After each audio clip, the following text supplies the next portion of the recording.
Hey guys, and welcome back to the Path to Exile podcast, episode 20, partner with Mobalytics. I'm Cal Torak, and joining me per usual is Miso Shiro and Dead Rabbit. And if it's your first time watching, reminder we have our audio-only format. We on Spotify as well as Apple Podcasts. This week we have a very special guest, Captain Lance. I am super excited to have you on. It's actually just a few weeks ago that I said on this podcast that you became probably my favorite POE1 build creator. I followed really? you when I followed you when I was doing a Poison Assassin Cyclone character, and I was just trying to find someone I could like loosely follow with. And you're doing your Cobra Lash League start, and in your first video, you said you didn't want to make a path of building because you didn't want to spoil the end game for the character. And that just resonated with me so well. I love that thought process about build making. Before we dive into the 0.4 news, can you like explain, like, did you always like have that mentality with build making, or did that just develop over time as you like just became more experienced with the game? That's pretty much ever since I started. Now, granted, when I started, I made complete, utter garbage, and I still make garbage from time to time because like the risk is when you don't plan anything out, there's like you could forget some obvious mechanics that are going to brick your character down the line or whatever. Like for context, when I was started out, one of my first builds when I was playing PoE was I did heavy strike with Raider with reverse knockback gloves. I think it was like the Katava axe. It was horrible. I was like failing to kill like a white tier map boss. But even with that, when you make something so trash, there's still some fun you have with the build as you progress. And then you hit the wall and you're like, well, they didn't get that far. I'll reroll and do another build and see if I can get farther. And basically over, I don't know, since Breach League, it's been a series of doing that thing where I YOLO send a build and I find my wall somewhere and I try to like gain some level of learning of what did I do wrong? Maybe I'll not make that mistake in the future.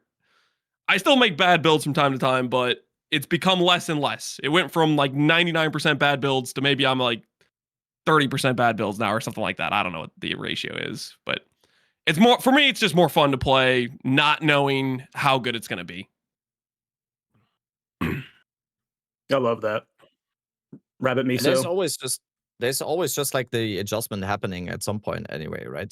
I mean, I think it goes the same for like POE1 and POE2 doesn't really matter, but I always kind of think only about what I will start with, the actual point of starting with, because in the end, like the meta and whatever it is, if eventually going to be mid and end league is it's not going to be decided anyway in the first portion, right? So I think cutting out that process already, if I already knew today what I will be playing 2 months into the Druid League now, I don't know. That would kind of take away some of, at least for me, that would take away a large part of the enjoyment. So I think that's a good approach. I think so. Yeah, I mean, I play the new class, new build every single league at the beginning of our league start. So I'm basically going off on winging it every single league. So it's basically the same thing as not posting a POV because that thing will change one day completely to the next day.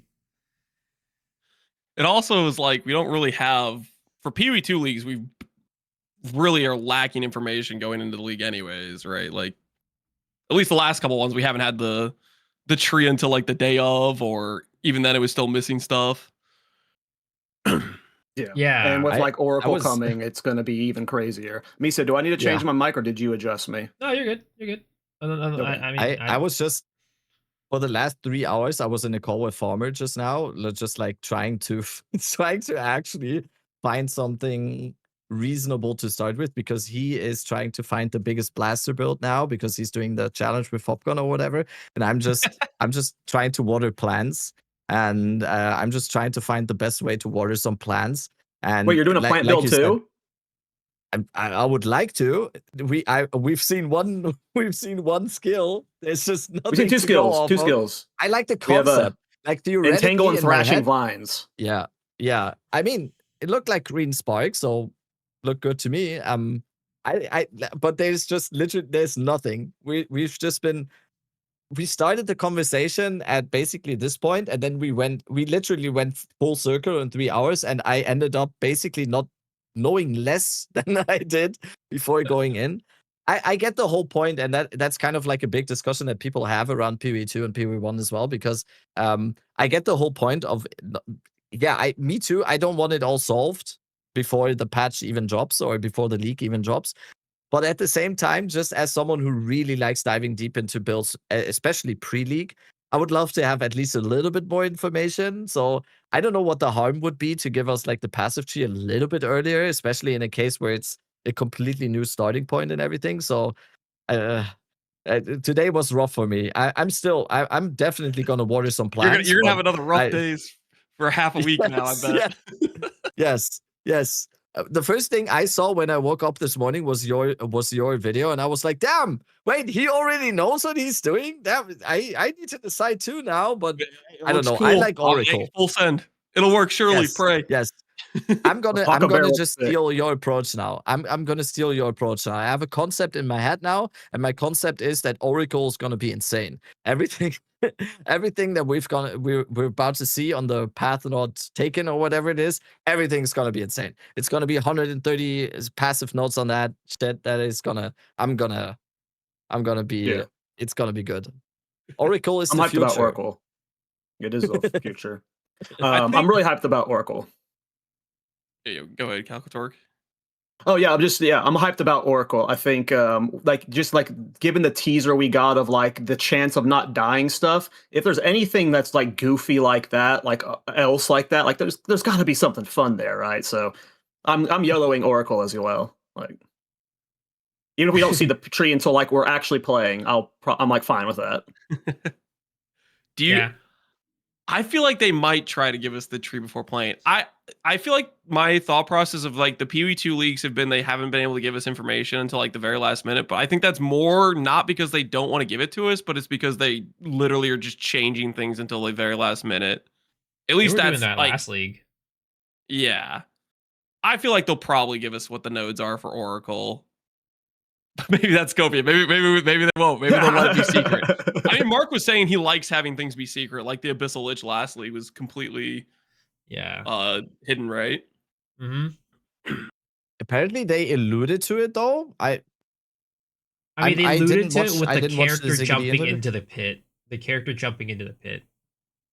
No, I mean in this current one, apparently Mark heavily implied that there's going to be a secret one for sure. It's going to be like Val Gemling Legionnaire or Val Blood Mage or something with that thematics, I'd imagine, right? Yeah. It's most in that case, it's probably most likely going to be Legionnaire because what was the last one? Abyssal Lich. That's also Witch, right? So, but yeah.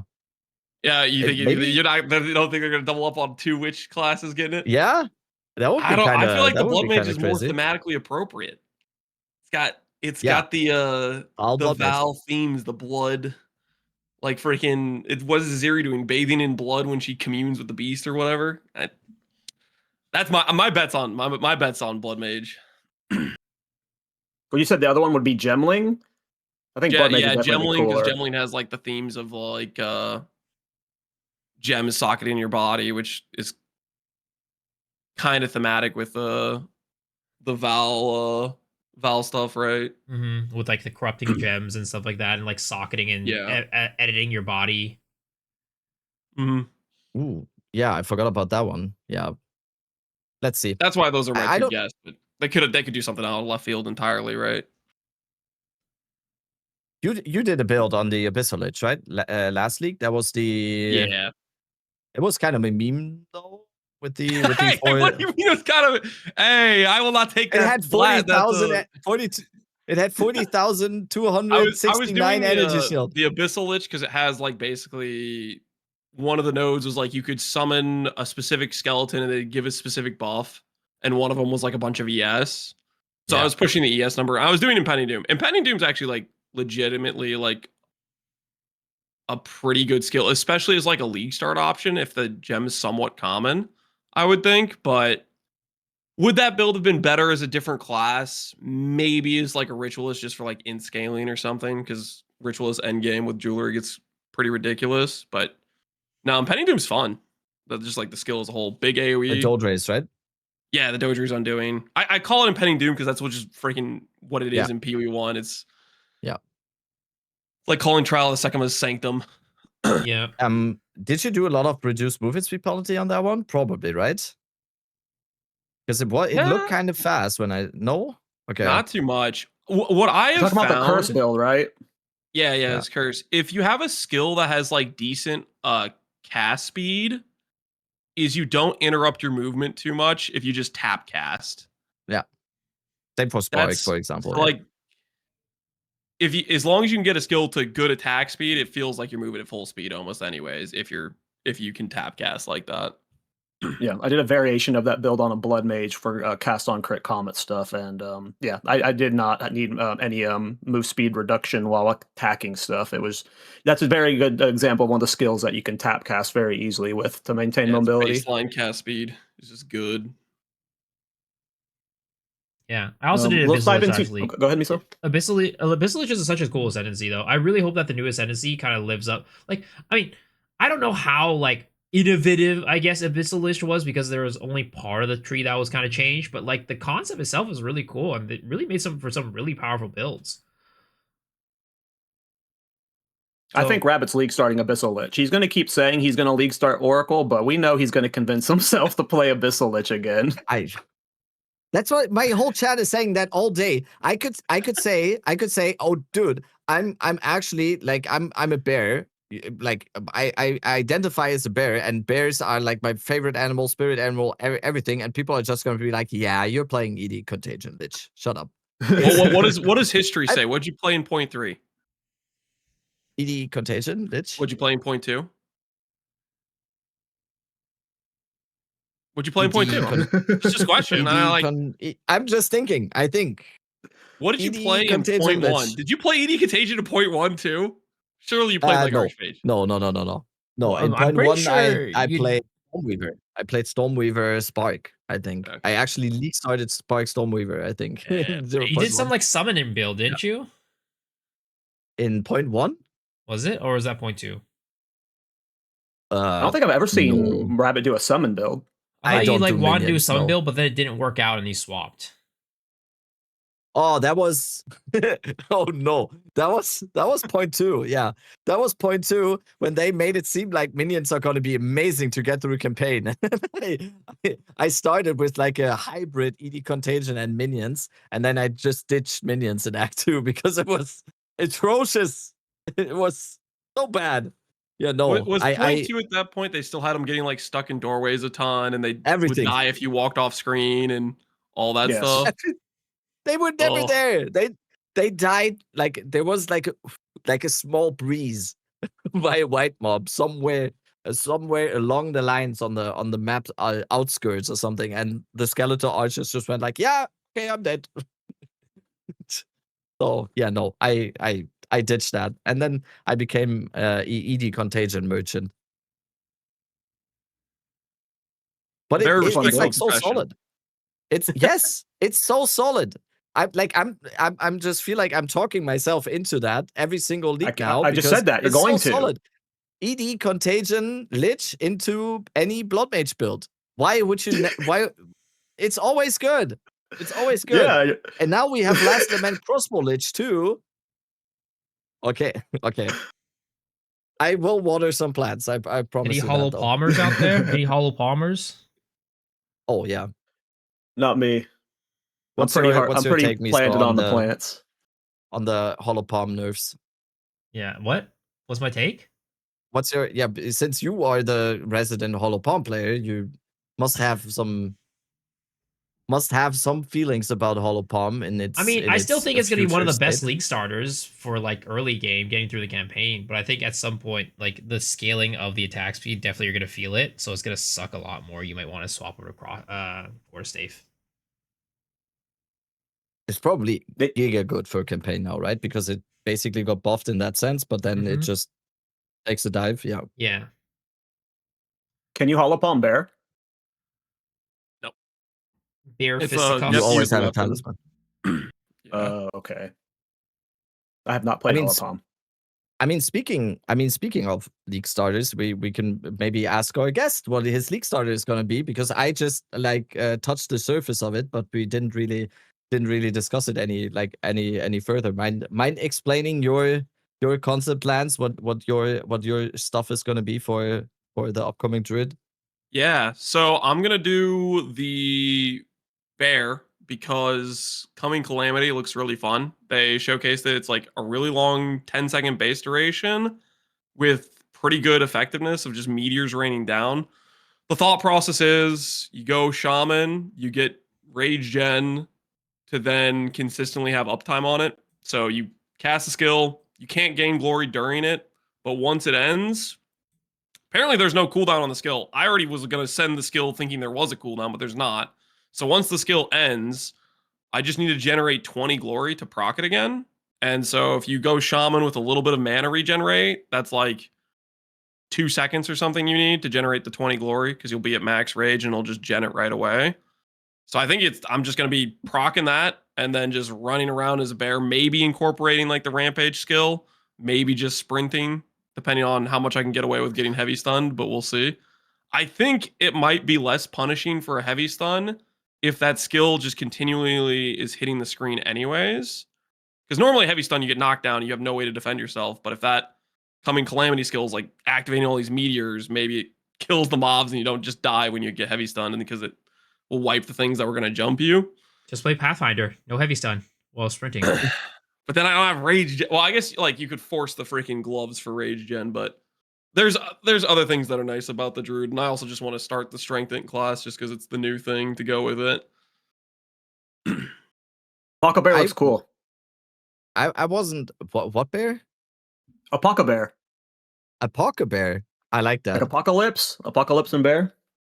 What is it? The skill is called Walking Calamity, right? I kind of thought he just picked Walking Calamity because he's on a treadmill all the time on stream and he wants to call himself the Walking Calamity now. Nope. No, okay. Just because cool meteors go burr. Yeah, it's when I saw it on the stream, it's like that was just it looks yes. It looks like it'll be fun. Hopefully it doesn't suck. Yeah. I have the same feeling about the Apocalypse skill on Shaman. It's like it has so many good possibilities, and if it sounds like it's gonna be incredible, but it could also be like a elemental storm situation where it's like it reads well on paper, but when you actually have it in game, it just kind of sucks. So I really hope Apocalypse is gonna be good. But basically everything we know about Apocalypse ascendancy node and skill is like that they said if you deal enough elemental damage, then you trigger the Apocalypse storms or whatever. And we saw like in the little corner in the top left that it's 20 seconds or something. So if that is actually good, it seems very good, but it's kind of hard to say until we are actually seeing it in game. It could also completely suck. So hopefully, was it tagged as like an attack or a spell? Did they even showcase that? I don't know if I even saw. That has to be a spell, no? Because he just said elemental damage. I would think Walking Calamity looks like a spell, but it's an attack, so that's what gives me question. Like most of the transform things are all attacks, pretty much. Yeah, but if it is triggered by elemental damage. Yeah, I mean the meteors and stuff themselves are probably a spell, would be my assumption. I think so. I don't know. Guess we'll find out. We'll find out. Misa, do you know what your league's starting? Or have a hunch? I am on the fence, man. I saw Spiral Volley got a bit of a buff. So it's like, maybe I league Spiral Volley, but usually I start the new class, right? So I was also thinking about like the Dragon Druid. That was seemed pretty cool. Flying in the sky, shooting down flames. Probably gonna be slow as hell, but looks cool. It looked like it was like walking speed of Incinerate when you activate it. Yeah. That's my biggest problem with it. But Incinerate can be fast if you get enough of the reduced movement speed penalty, right? But they just took like all the sources of that out. Well, they said they put it in other passes, but then they nerfed the runes to where you can only get one of them. So that's how I was getting a lot of my attack speed penalty reduction, is just using the runes. Yeah, your original league starter plan just got destroyed. So when I read the patch notes, like I think 4 of my builds got nerfed. Arctic Armor and Wind Dancer's damage both got halved. So yay. I don't know if they'll be even like tier 15 viable at their current damage. And then with the Nova projectile nerfs, when my Witch Hunter build is in an interesting spot. I think it'll live, but what's funny though is Righteous Fire Roa might have actually lived. Like there were some notes Unless that they like fixed tweaked the it. malice thing. Well, they did fix the malice thing because there's a line in the notes that talk about the infinite night stuff, and I think that would be impacting the like infinite night like malice where it does the whole loop. But otherwise, I think it might have survived. But yeah, I think I'm league starting an Oracle plant. I mean, I'm not thinking. I have posted my league start video today of the Oracle plant. Plan, not even a gardener, an actual plant. Yeah, plant. Well, I have the plant Perfect. skin from the last what was it, 3.27's tower package. So I have the plant skin. But yeah, I'm gonna be growing plants. It sounds like the silliest thing you could do. Like killing Arbiter of Ash while watering plants is like, okay, what? So I'm about that life. We'll see what happens. Just touring the local fauna. Yeah. That was a tourist joke in there somewhere. Yeah, I don't know. I think we got it. Germans are not funny. I know. Sorry. By the way, guys, just for anybody who's watching the podcast, if I look very uncomfortable, it's because I just came off a flame. I think I'm at 23 hours of no sleep right now, and I also threw up about 2 hours ago, or an hour ago. So, we're running on fumes right now. Just saying. So if I get up at some point, just know I'm probably gonna get water or something. Rabbit, you said you might league start plants as well? Yeah, I personally, I think I have to go Druid. I can't do the thing is though, the kicker is I most likely, if we are going onwards without any more information, I'm definitely not taking the risk of starting Druid with like any of the new skills, or like even thinking about starting them with the lightning skills or any of the elemental skills, because I've tried that a lot now, and I've done practice runs already for this league as well again, and it's just like stuff. All the elemental stuff is just very, very atrocious during campaign. It's just so much easier to go ED Contagion, and as a druid, you're right there. You just need like 4 extra points. You just make like the little up there, and then you're in the chaos area anyway. So no, I'm not taking any risks. I will for sure start Druid and then see what I get to in the end game. But I wanna, if I don't, I need to finish the campaign at least in my first stream. I don't need to rush. In most of my practice runs, it took me like 6 hours to from level 1 to maps now. So if I'm below 12, I'm fine. So I can discover some stuff on Druid and whatever, but I'm not taking any risks on the new skills, and I'm just standing there, and I'm literally just becoming a gardener without killing anything. Believe and a I'll word just you're get saying frustrated. right now. I agree. Everything I just heard was I'm gonna give myself every option to back out of this and play ED Contagion possible. I'm gonna plan my leveling around ED Contagion because I don't want to take the risk. I'm too afraid. You're at like you're setting yourself up to nope out because you're gonna have like your tree partly spec for ED, and then you're gonna try out the plant, and it's gonna be bad because you don't have the nodes for it, and you're like, wow, it's bad, guys. I guess I gotta play Essence Trade. Hey, we tried it. No, I don't know. I'm not buying it. Are you? Is that your back of the head a little bit? I mean, you could say it like that. You could also just call it a brand identity. It's like I'm the Essence Train guy. I don't know. Yeah, kind of like how Magefist is the flicker guy. He's the Essence Drain guy. Yeah, or like Pox, like right? No one is saying like, oh, if you have fun, that's all that matters. Righteous Fire again? No. also, no. I'm not comparing myself to those guys. I'm no. We'll see. I always just go, we'll see, and then you just see me casting purple stuff. So it's I'm good. Let's dive into the actual announcement here. We had the league announcement, Fate of the Val, and let's just dive into the nitty gritty of the drama behind the league. A lot of people are either very happy or not happy about the league announcement, and most of it comes from the Endgame overhaul was delayed. GGG had been saying that 0.4 was planned to be just the big endgame overhaul, multiple endgame systems, Atlas passive overhaul. All these things were expected, never verbally said by GGG. All they said was the endgame overhaul was coming, and then we all just assumed we're getting everything, and rightfully so. GGG does themselves no favors with how they say things sometimes. But what are your guys' thoughts on it? My initial reaction, especially after patch notes, was a little bit of a gut punch after all the nerfs. But once I started thinking about what we're actually getting and looking at all of the new toys we're getting and the actual new league mechanic, I'm pleasantly happy with what the league is. I'm very excited to play. I would say I'm at an 8 out of a 10 in terms of excitement. Lance, what is your thoughts on, I guess, the lack of end game that we got? That's definitely a bummer because right now it's probably obviously the black eye of POE2 right now is the part where you get the maps and you go what am I doing? And a lot of people, that's a quitting point for them. So it's a huge bummer, but it's also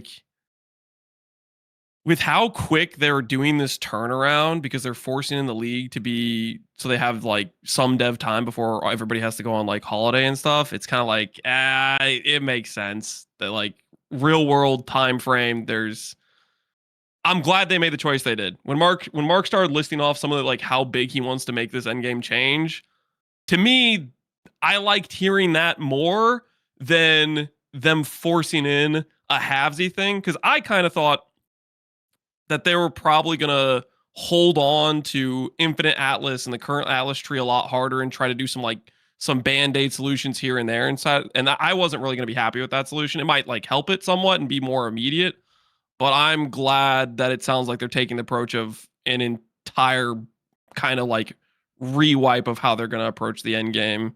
Because to me, I feel like that's more necessary. But all in all, bummer that it's getting delayed, but the amount of time frame between this patch and how quickly they turned around from the POE1 league, it just kind of makes sense to me that they didn't get it done, because that's crazy to do that much change that fast.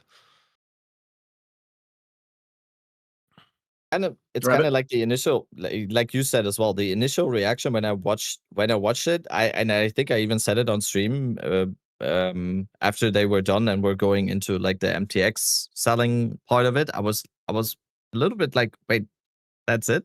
That was my initial reaction. But after the reveal stream, I went into a call with some 4 or 5 other people who were also doing build crafting and whatever. And once we were talking about everything that we have actually gotten, I think the conclusion kind of was, yeah, would have been nice, obviously, to get the extra stuff, but everything that we did get is kind of nice. So like you said, you were at an 8 of 10. I think we came down. I came down to overall my rating would have been I would have been more at a 7. I have to say, because yes, as someone who plays it, for me it's not necessarily I'm not fine with it being a 2-week game, as sometimes the meme around it is oh yeah, for me it's a 2-week game and then it's fine, because I really wanted to be more, and I was kind of hoping on this patch being the main driver for it being more than a 2-week game for a lot of people. So it was disappointing, but I think it will also depend a little bit on what the league mechanic will end up being like. I've high hopes now. I shifted my high hopes from the hopium for the reveal trailer to now the hopium that the league mechanic is actually going to be something that you can spend some good amount of time in, and that you can actually scale towards a certain amount of it looked like you can. I'm not comparing it to Delve, because it's not even close to the scaling you can get in Delve, but at least there's a little bit of that scaling in there, because the mapping experience or the mapping overall, without all the tablet changes and the tower changes or whatever, now the mapping is still the same that it was in 0.1, and that is overall still very unfortunate for a game that has been just today it's exactly 1 year old today. And yeah, but yeah, I don't think they imagined this to be. I think they have a big learning process. It's not just POE2, it's POE1 as well. And I'd rather them to not have as any of those. And like Lance said, I think the most important thing, and I think it's a very, very good signal that they are sending, is that they are not ready to have as something. whether it's POE1 or POE2, when they actually give something to us, they want it to be in a state where they both feel confident in actually releasing that, without just saying like, oh fuck, we kind of promised that, so we have to ship it half-assed now. So I think it sent the right message, definitely. Yeah, I mean, well, to go along the lines with that half-ass stuff, I mean, some people might argue that like the POE1 League 327 was a little bit half-ass. So I'm hoping that 0.4 ends up being, you know, more fleshed out, or at least gives us the feeling of it being more fleshed out. Being on vacation, I did not have as much time to process it as you guys. I watched the video once, and that's fine about it. I read the patch notes once. That's kind of about it. But overall, I feel kind of a 6 out of 10. I think it's like what you said, that there is a lot of stuff that we're not thinking about that's in it. But I do think that the main kind of pain points were not addressed about the end game. Like that's like the main thing. That was the thing, right? That was supposed to be 0.4. That was the end game patch.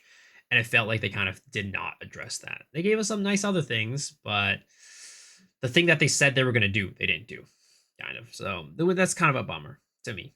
But, you know, hey, I'm the person, I'm going to make a lot of builds, so just give me a lot of stuff to make builds and I'll be happy. Yeah. Mentioned 3.27. There's a sentiment going around right now. It's probably going to pop up at every one of these patches where these two games can't coexist. One of them has to be sacrificed for the other to thrive, which it is absurd. They have the two best ARPGs on the market by like a grand slam, and I don't get that sentiment whatsoever. I mean, Lance, you're so deep into POE1 and POE2, like. Do you feel like, how do you feel about the state where we're like, it feels like both aren't getting the love they want? Like, do you look at it that pessimistically, or are you just purely happy that you're actually just getting two wonderful games? For me, I'm purely pretty happy because I have previously before 0.3, I would have been more mentally been like, I'm pretty bummed out. I wasn't really enjoying POE2 and where it was going. I felt like didn't really have crafting. I wasn't very confident, and 0.3 was a big turnaround for me actually like enjoying it. So at this point I'm enjoying that, you know, regular new content, get to try out new things. I like fresh league starts, right? But I can see some of the perspective of being like, if you only like one or the other game, being like, yeah, we're not getting an entire 4 months of work into our one game when we have a 4-month delay in the patch or whatever. But yeah, the sacrifice one to make the other live is kind of crazy, especially considering there aren't any other ARPGs that are even close. Like for me, I thought the closest one was Last Epoch, and Last Epoch just like self-imploded or something with the Crafton acquisition and how they're changing things. And so it's like, that's crazy to suggest they should stop developing one, considering each have very committed fans and a lot of people that like both games. Agreed. I like, for example, I have a since I only recently started even like streaming. I started streaming in February of this year and like doing content creation in February of this year even. When I played POE1, for example, from, I don't know, 2015 to 2019, I think.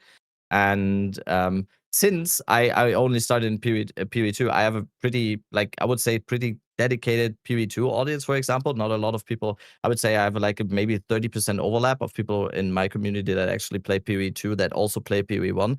And sometimes you like, even in my community, it's like crazy for people to assume or for people to have this whole like sentiment of POE2, like even as someone who like basically I make my living just off of purely POE2 and I love POE2 as much, but it is completely crazy to say like just because POE2 is the future now, you have to kill POE1. POE1 is the best ARPG there is, and I say that as someone who's like, I still have posters of Diablo 2 in my room and everywhere. I still like have my collector's Diablo 2 version in my bedroom right now POE1 is the best ARPG there is. I do also think POE2 has like a bright future, but the sentiment just blows my mind. The only reason why I, for example, last league didn't go into POE1 as much is because I'm just too scared to be addicted like I was for like in 2015 again, because it's so good and the endgame loop is so good, and I just like there's and so it's just crazy to me. I think honestly, I just think both games can absolutely thrive. And I think Jonathan, I watched the Destin interview with Jonathan yesterday, and I think there was like a very similar question to this. And I think Jonathan even said himself, like the games are both like they are in a symbiotic relationship a little bit. Like both games do learn a little bit from the other, and both games are actually. I think this is just, and I said this on the podcast too. This is a very, very unique situation because in like the history of games or like game developers, I can't think of an example where a company decided to make another game in the same genre competing with their own game that is already like the absolute pinnacle of that genre. So we're just like in a completely unique situation outright with this. So it's, I don't know. I think we're just gonna have to wait and see a little bit, settle down a little bit, stop the tribalism, like just like chill a little bit. Play what you enjoy. If you don't enjoy POE2, it's fine. If you don't enjoy POE1, it's fine. Like that's it's kind of a crazy opinion, right? I don't know. I'm Crazy idea. Crazy to some people for sure, right? Crazy idea though. Tell Blizzard to come out of retirement, bring back Diablo 2, and start patching it. Yep. Amazing idea. No. Right? No. You can tell how sick Miso is right now. He just got back, guys. He is fried. Don't judge him. No, oh, that'd be funny. If Blizzard, I'm so scared that Blizzard is gonna say, "Yo, guys, by the way, we're gonna next season reset, next season ladder reset for Diablo 2 Resurrected. Us as Blizzard, we're gonna do everything now." I would be like, "Oh fuck!" And I haven't even played Diablo 2 for a few months now, and I would be scared as hell. They should get the Project Diablo 2 people onto Blizzard, but they would never do that because just go Blizzard play Project Diablo 2. Yes. Exactly. But I would like to we need that in the Resurrected thing, because Resurrected is actually fucking beautiful. But Blizzard would never do that because they, for some reason, are like egotistical megalomaniacs for some reason. I don't know why. But well, we have a counter on the podcast. If you're new here, Rabbit cannot avoid talking about D2 every week on the podcast, so it's kind of a meme at this point. But back to the discussion about how they're the development time constraints. They did just say in this interview that they have increased the balance team from 2 to 5 people. So I'm sure that's going to lead to some faster turnarounds, right? That stat just was so funny to me. Yeah, they need way more people. Did you just wait? What? 2 to 5 people balance team of what? That's what he said. They just brought on 3 more people to the balance team, increasing it from 2 to 5. That's what they said in the Ziggy D Q&A. Really? So Jonathan and Mark were the 2, and then now they have 3 more. I don't think it would have been Jonathan and Mark, right? Maybe it was from the Dustin interview. I have it in my notes from one. I don't remember where I got it from the notes from, but I don't remember. It might have been from the Dustin interview. But somewhere was said that they added 3 people to the balance team. Well, that's pretty. I mean, I mentally, like, my brain's like, man, they only had 2 people doing that. But at the same time, it's also like, yeah, they didn't do a lot of balance changes, like patch to next patch. You know, usually it was like I think what he meant, he clarified what he meant by that in a previous interview. I think when he says by like these balance people, these are the ones that can make balance decisions without anyone else's approval. There's other people who make like mathematical tweaks and stuff that I'm sure are like balance teammates, but like people who can like just I think on I the remember fly because make he was talking about it like he's like, oh yeah, we took some QA testers and we leveled up, like we promoted them basically. I'm following. And then he alluded to like Hou or somebody, but he didn't want to say who it was. Like he's a good player. So hopefully that helps speed things up. But I cannot imagine developing 2 games like that. Like, you know, Especially because, and we keep talking about it week to week, but the turnaround time between 3.27 and 0.4 was not the full, time length or whatever. Like they didn't get the full development window they would normally get. So once we're more synced with that, hopefully things get better over time. But yeah, we already talked about Druid earlier. You talked about your league start plans. I mean, are you excited to like that? Just having the shapeshifts in general. I assume like the idea of them being global was that. Did you assume they were going to be global for every ascendancy? Because a lot of people, for some reason, thought they were going to be Druid only or ascendancy based. Before they announced it, part of me thought maybe they would tie it to an ascendancy, which I was really hoping they wouldn't, and they tied it to the weapon base type, which I think is fantastic in terms of like PoE has always been if you can figure out how to make this thing work, maybe it's the best way to do it. They obviously like give you some themes to various classes, but the fact they leave it open and they don't force you into something, I think is like the best part about PoE is you can take something that is maybe unintuitive or maybe didn't necessarily be advertised as the way to do something, and then put it together, and all of a sudden it's just this crazy interesting thing. So I was a little worried they'd tie it to an ascendancy. I'm just really glad they didn't, and freaking pumped because that means people can play the shapeshifts with other classes and figure out what combinations they can do with them. Yeah, I think a lot of people were worried because of Infernalist. Infernalist is like a shapeshift, right? And it was attached to Ascendancy. But yeah, it would have been a real letdown if it was like Druid could only shapeshift. There's so many cool like shapeshift possibilities that we can get. I think Pathfinder looks really cool. Witch Hunter with Culling Strike using some of the shapeshifts seems fun. So I'm very happy that it's global. Rabbit, you said you're playing a caster build for your league start, but if you were to play, like, is anything about the shapeshifts calling to you?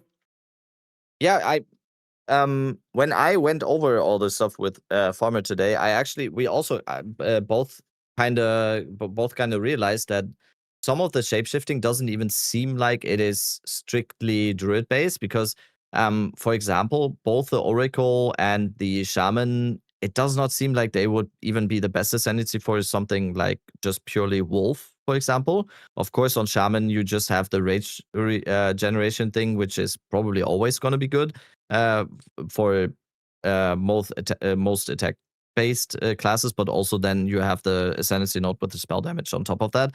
But it definitely seems like it is not something they just threw in like that. So I think there's going to be a lot of stuff, and I've heard already people saying they want to try out Smith of Kitava on Bear, or they want to try out Monk Wolf or something.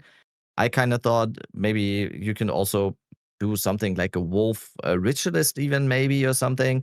So yeah, I think it's going to be cool. I really hope it doesn't end up being a novelty basically, because when I was thinking about the whole spellcasting approach for Oracle, for example, I was kind of thinking of more of the Wyvern form being like basically a damage cooldown, that mostly you are in that human form, for example, and you're casting, you're using spell totems or whatever you're casting. And then, for example, for the Pinnacle boss fight, you have the Wyvern form and the Fire Breath that comes with the Wyvern form, which is probably going to have like a big downside, like very, very low movement speed, or like being very stationary for a period of time.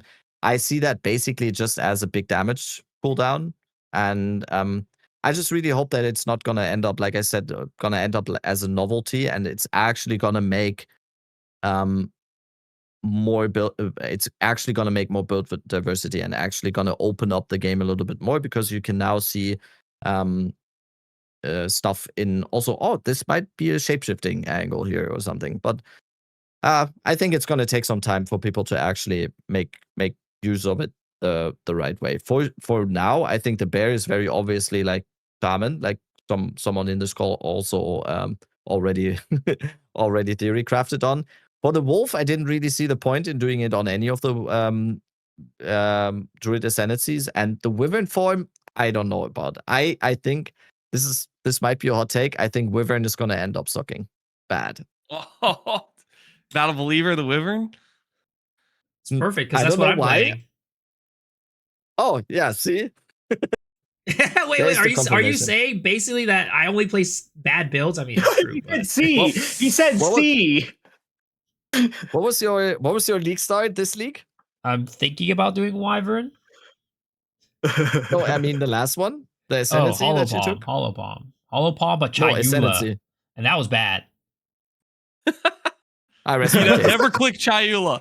Never click Chayula. That was your first my mistake case. right there. So yeah, Don't bully him. He's sick. It's gonna be cool. I just like I said it 3 times, so I just hope it's not gonna be a novelty. I hope it's really gonna be something that is gonna be usable, gonna be build defining in some stages. I would love to play a wolf. I think it looks cool. Oh, no one believes me? Okay. Perfect. Amazing. Miso, you said you were playing Wervin, but overall thoughts on just like the shapeshifts as a whole? I mean, it was so hard to tell because like they just threw in like footage of them doing like 10 damage. It was ridiculous. They look cool, you know, but like how well did they perform? You gotta We look just at the don't know. numbers. You gotta look at the level 1 numbers and compare to other level 1 skills. Be like, how well did these skills turn out? Well, they did say that Wolf was overperforming in their testing, so Yeah, they said the beta testers all said Druid was overpowered. Hell Like, yeah. Whatever Druid that is. means. Yeah. I'm gonna Like, log whatever in that day 1. means. I'm not gonna have a bad time. I'm gonna be crushing Shirley. Wait, I think the numbers Druid look or good. wolf? Like when I look at the numbers, like the weapon type it's a 2-hand base type. It gets all the 2-hand modifiers. It has better attack speed than maces, so it doesn't have quite of the quality of life badness that comes with mace. It's slow attack speed. And then on top of that, it has good base crit. So it's like a lot more scalable. Like there was a talisman with 9 base crit, whereas a mace starts out with like 5. And the comparison I'm getting there is I see similar base damage scaling with just better attack speed and better base crit. And the effectiveness on the skills, that's where it's going to come down to. But the numbers on the ones they showcase on the page seem like they could be decent. As long as you can get a decent weapon with it and some scaling on your character, I don't see why any of those classes will have an inability to clear content. And you'll be a cool freaking dragon or a bear or a wolf while doing it. I'm full believer. I'm a believer in everything but the dragon. I agree with Rabbit. The rabbit just looks a little too. I don't know. People got like you can't turn. You can only be not a blaster to a certain extent, and its speed just looks a little too slow. Like it just turns slow. We'll have to see, man. I don't know. the turn rate. the slow turnaround. SUV. It's what is the American big car? It's like a Ford F-150 or whatever. And no, it's like you think it's not going to be nimble and fast. What are you about to say? We'll see. Maybe there's a zoomer. Like, you know how we have the bone shatter techniques and stuff? Like, maybe there's some weird technique with Wervin where you're just spamming its attack and it's like lunging forward fast. Who knows? We've talked about Druid a lot already, but we're getting plants, lightning, and fire skills. We're getting Oracle and Shaman. And then what we haven't talked about is spell totems. Lance, let's start with you. Spell totems, thoughts? That's funny you should mention that because I was literally talking to Rabbit before he asked me if I could come on the podcast. We were talking about spell totems, and we were thinking maybe there's a world where you could make it work. And the thought process was Hate Forge with Shaman, and you actually invest into like a decent amount of mana regen. Like you play it like an Archmage build where you have some mana investment, you invest in a decent amount of mana regen rate because it still benefits like your scaling on mana as well as your rage gen. And the thought process would be you could get it to the point where you full gen your rage within, 1 to 2 seconds, which is popping 3-4 charges with Hate Forge, where you could actually reasonably be placing these totems down and maybe combine that with the Spirit Shield that gives spell damage per spirit, plus the Shaman gets the Spirit node from Empty Charms. You could probably push, I think, 400 to 500 spirit with a wand on a Shaman, and you could have Archmage and then like 5 to 6 totems. Like numerically, I think that could actually be legitimate because you have all the scaling from Archmage that pairs with it, and then the question is, would that feel good enough for consistent placement of totems if you have the ability to place them once per second? And I feel like that would start to hit that threshold of this feels like a playable thing to do. it made a lot of sense in Discord. Like when I read it on my phone, it made a lot of sense. So it could. But I think it would work. require a lot of mana regenerate gear. Like Yes. you wouldn't be able to like fresh out the gate league start. I think it would be too scuffed. You'd have to do it as like a second character, I think. Yeah. Which that's Shaman? probably the bummer about it, is people that want to just like play a totem build from the start type of thing, because that's like not feasible, really. Does Oracle have something that lets you turn rage into power charges? Oracle? So one thing to note is No. we got a media packet that has both the ascendancies and what the passes were going to be, but GGG said that things have changed on those and they're going to be releasing the ascendancies soon. So just wanted to clarify before the comments, they might change. Because like the Don't be spirit so might sorry. not be there. The rage gen might not be there. how I are you would think the summoning ones they totems? showcased on the live stream were set in stone, but maybe I they didn't assume showcase so. the spirit, for example, so maybe that one gets changed, right? Now, I'm probably misunderstanding something, but I thought spell totems you needed to spend power charges to summon. Yeah, you do. So the reason I was talking about rage is because Hateforge gives you 3 to 4 charges at a max roll, and when you reach maximum rage. So if you have the shaman 6% rage gen per second, and you get, now this is like a crazy number, like 1,000% mana regenerate, which is something you can do, and it would make some sense to invest that much if you're going for Archmage anyways, then you're looking at a 1.5 second timer to hit full charge or full rage to then pop 3 charges. So you'd be getting like 3 charges every 1.5 seconds to place totems. But that's Theoretically, contingent on it good should gear like- and Hateforge, right? Yeah. Yeah, exactly. But theoretically, it should be like 1-2 seconds, and then you get like a three endurance, or no, you get a random charge. So one of those is basically you don't need, but that's the either awkward part. Is endurance- like if it chooses to give you frenzy charges, maybe you could force away where your frenzy always generates as a power or endurance, so that way you guarantee can be placing the totems, right? So it sounds good, but like Len said, that is probably that's very far from being a league star, but like a funny, no shot. funny thought experiment.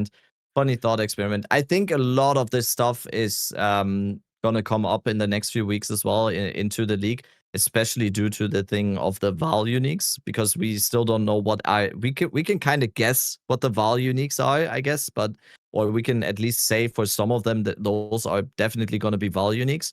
But I think there's going to be a lot of like very innovative or wonky stuff when we can roll off like downsides to some of the Val uniques.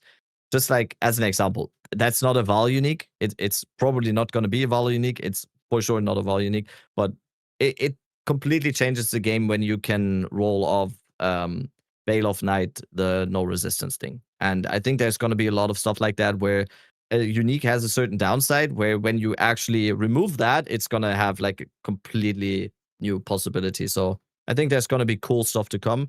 And since this is usually a very build making focused podcast, I think this patch is actually going to be very, very good in terms of build crafting and build diversity. So that's always a positive for me, at least.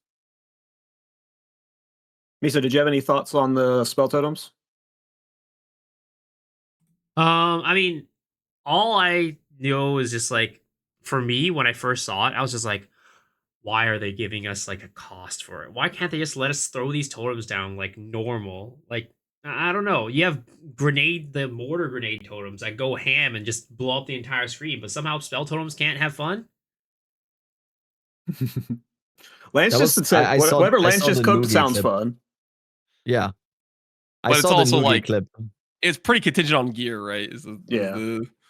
Whereas the other totems could just start, you could be a totem build from the start, from the get-go, which I think is the big contentious point where people want to be able to just like, they want to play a totem build. Totem builds are very beloved in POE1, right, as like their own standalone thing.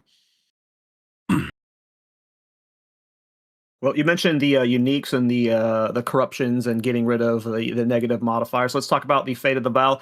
I mean, we get the Robo Arms. That sounded really cool to me. I'm actually kind of excited about like a mechanic that like you lose the buff when you die.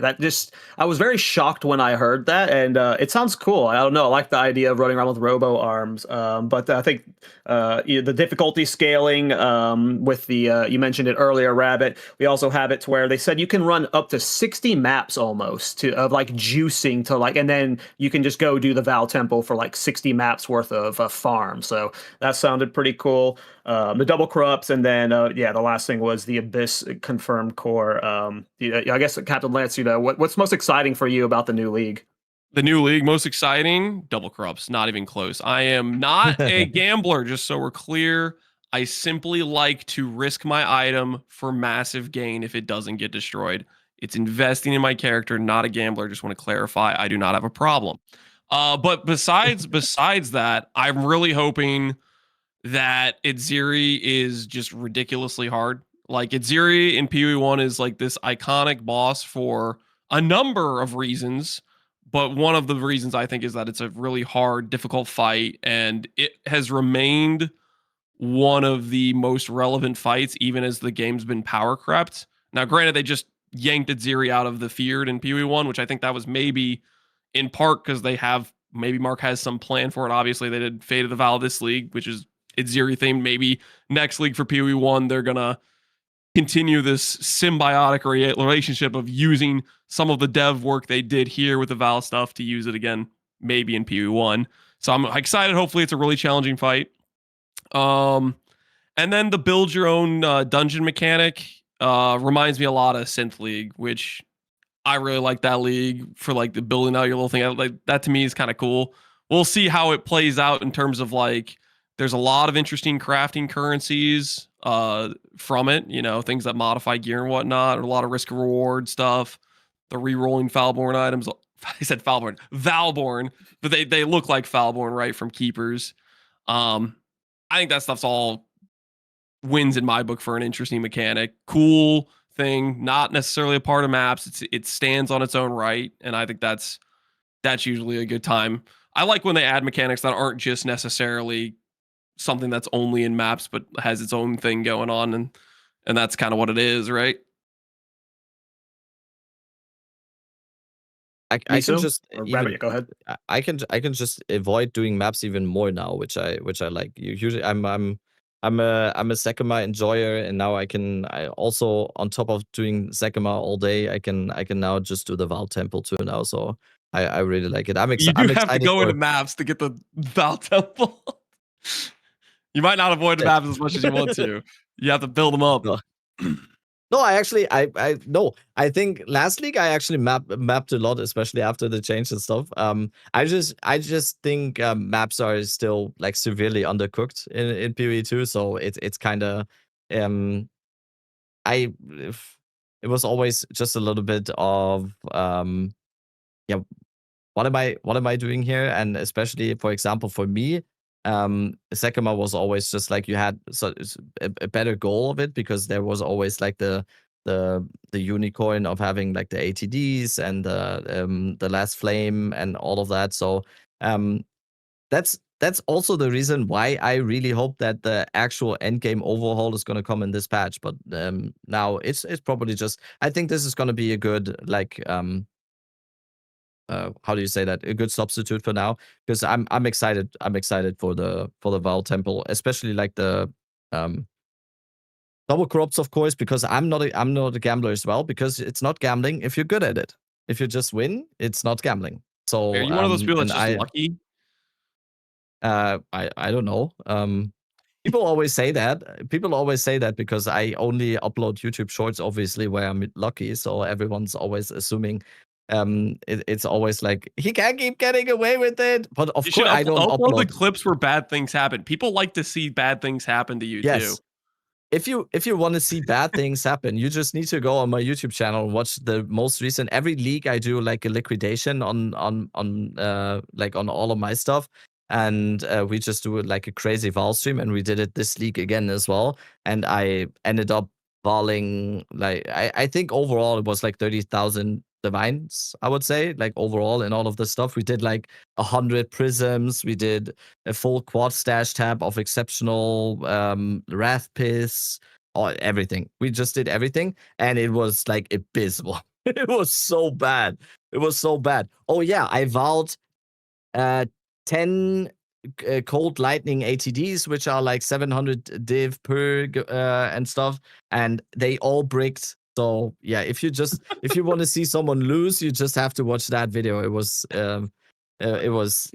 not my best showing, but usually it's kind of funny. Last league when we did it, we had I had 10 mirror balls in a row, and I did 10 mirror balls and valing them, and I got a third socket on 8 of them. So it's Win some, you lose kind of some. here and there. Yeah. I'm just happy for it because it's like it's just fun. I think it's just fun, and double corrupts especially are gonna be ridiculous. There's gonna be some clips of people actually crying, I think, when they just see it, when they just see the animation of the 50% chance of it just evaporating in front of your eyes. Yeah. That is just I love that. I'm gonna be so happy seeing that. Mr. Miso, are you alive? He might have AFK'd. That's okay. No, we'll go to you, I'm Lance. barely Miso's not alive. feeling I'm too well, barely right? alive. But I mean, I'm also very excited for the Vol stuff. But to be honest, I'm most excited about just like seeing what the new temple system's gonna be like. Just like going through it and playing it. Just an alternative to mapping. I mean, I'm the type of person that I really enjoy mapping. I enjoy it more than actually the league mechanics that make you go to another like area. But we've had the same old for so long that I'm ready for something new. And that's kind of where I'm at right now. Oh, change of scenery. Yep. Yeah, it should be fun. I'm a big fan of Delve. This is not like Delve, but it's like Delve's like its own side mechanic that you do, and this sounds like it's similar, where you go and farm your soul fight and maps, and then you get to go Delve for a while. So hopefully there's a way that you it's not soul fight for this, but whatever the currency it is to go into the Val temples, you can like increase the rates you're getting at it, like you can with soul fight. So you're not actually having to do as many maps deeper into the league. We just talked about the double corrupts. Lance, to start with you, is there any specific uniques that are screaming to you that you're like really excited about that will change how you're approaching any of these builds? I mean, double corrupts aren't just uniques. So like, I'm looking at it as like every gear piece I'm gonna be using Right. is gonna be double corrupted type of thing. Where okay, I got +1 socket on this. Let's go for the third socket type of, or the next socket up plus on top of that type of thing. As for specific items where it's interesting, a good example of this is they just giga buffed Adorned, which I think this might end up becoming a monster that takes over the entire late game meta of build making, which might homogenize builds and then ultimately end up with a lot of people saying, hey, we need to take this out because I can't play the build any other way and it kills the tree. But the thought process is Adorned drops corrupted, right? That's how it forces its role. Maybe you drop a 0% Adorned and you could say, I'm going to try to send this for its second corrupt. And maybe if they give the option to re-roll modifiers and multipliers, like, I don't know if that's even a possibility with a double corrupt. They only showcased adding an enchant. So you don't know if like the +1 socket or the, like the sanctify re-roll option's even a possibility. But if it is, that would be even more ridiculous to take a Adorned that's a bad roll and have a chance to make it actually a good roll, or even better than what the top end is, which is balance wise. I think they're going to regret making it go from 0 to 150 because that's just 150 is crazy. I am blown up. Like you made a meme. I think it was you that made the meme clip that was of the Pathfinder tree. Was that you, Lance, that I saw that from? Maybe, with all the sockets. Like that's not far from the truth with the Pathfinder. I literally think that's going to be like a go-to staple of like literally top performing builds is just clicking Pathfinder, clicking global defense, grabbing every jewel socket on the tree, and then having 60 extra movement speed from jewels plus like 500 damage from just companion damage or whatever. And then they have 500% defense from their travel nodes and they still have 15k ES. And it's just like, here's a huge generic thing you could do in every single character and it just works. So, and on top of that, you could double corrupt your jewels. So you could get another stat on top of that. So it's like, not only do I get to have my cake and eat it too, I get some extra serving on top where it's not only is this jewel giving me 50 damage, 5 movement speed, and let's say like 15 res, it's giving me another 15 res, and I don't need res on gear anymore. You know, it's like I can't believe they did the 0 to 150 roll on that. I'm mind blown. Same. I don't know what led to it. I would guess that what led to it is that they saw the usage rate of Adorned this league, because no one really was using Adorned in this league. There It was are a kinda, lot of good jewels this league, right? With Heart of the Well and stuff. yeah, and with combined with the whole nerf from 0.2 to 0. No, was it already in 0.1 to 0.2, the nerf to the jewel sockets? I'm not sure, but that kind of drove the narrative in the community, like for most people, that Adorned is just dead, basically. And I didn't really see any builds, at least in this league, that utilize Adorned that much. So maybe they thought, oh damn, this is a cool item. We kind of want this to be used again by people. So they thought like, oh yeah, the approach obviously is going to be to buff it. But like you said as well, with the addition of then the corrupted jewels also being able to be double corrupted, I think it's gonna be way too much. I think that is going to be crazy. I haven't really done. You can probably pretty easily do the math already and basically pop it already, or like at least get a glimpse of it. And I would like to see some people do that already.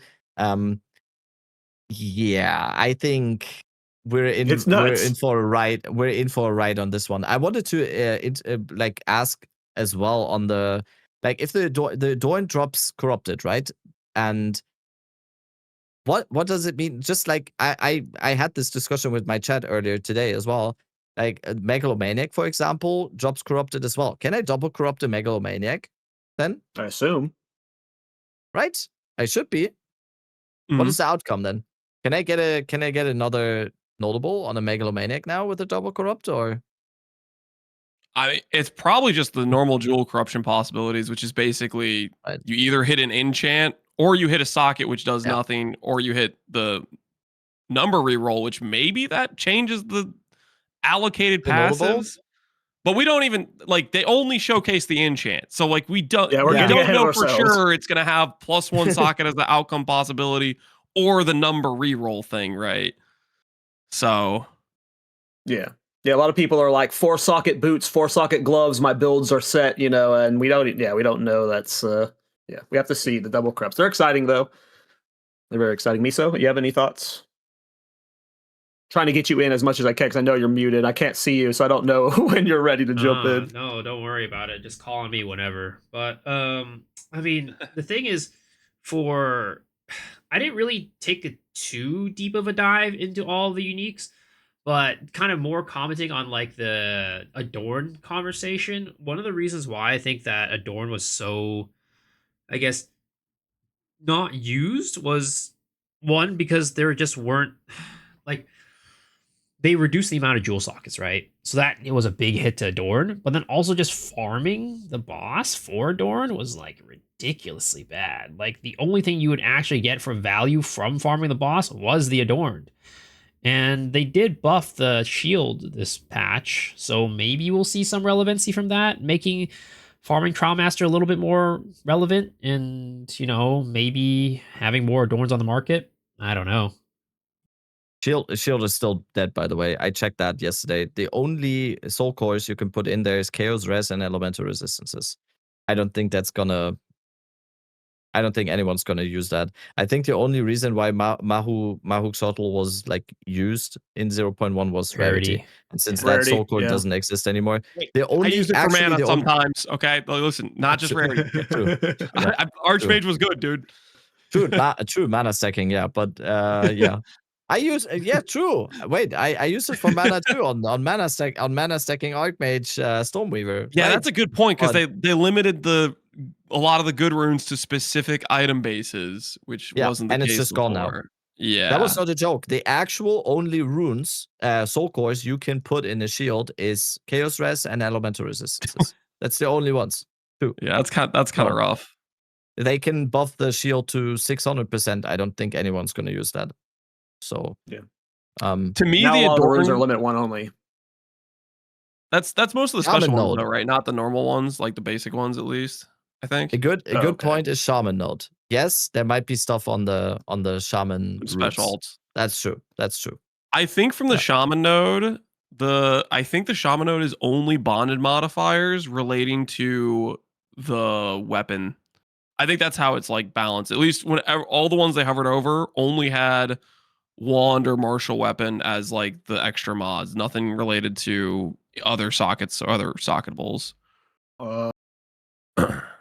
Interesting.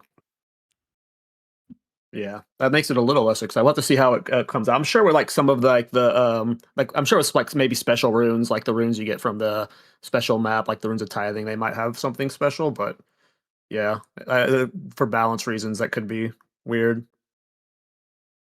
For sure. We just talked about Rarity. Rarity on gear is getting changed, guys. In a weird way, it's not getting deleted yet. It's announced to get deleted in 0.5, but they have opted to. I don't know how exactly it was phrased. It's been like the values have been nerfed on gear, which confused me. Maybe I'm just like thinking about it wrong, but wouldn't that just make like ritualists like even more important for getting the rarity breakpoints? Like it doesn't feel like it's gonna change. Like I'm confused. So maybe someone smarter can explain it to me. It's the same nerf they already did to Rarity, right? They didn't really change anything about how Rarity works.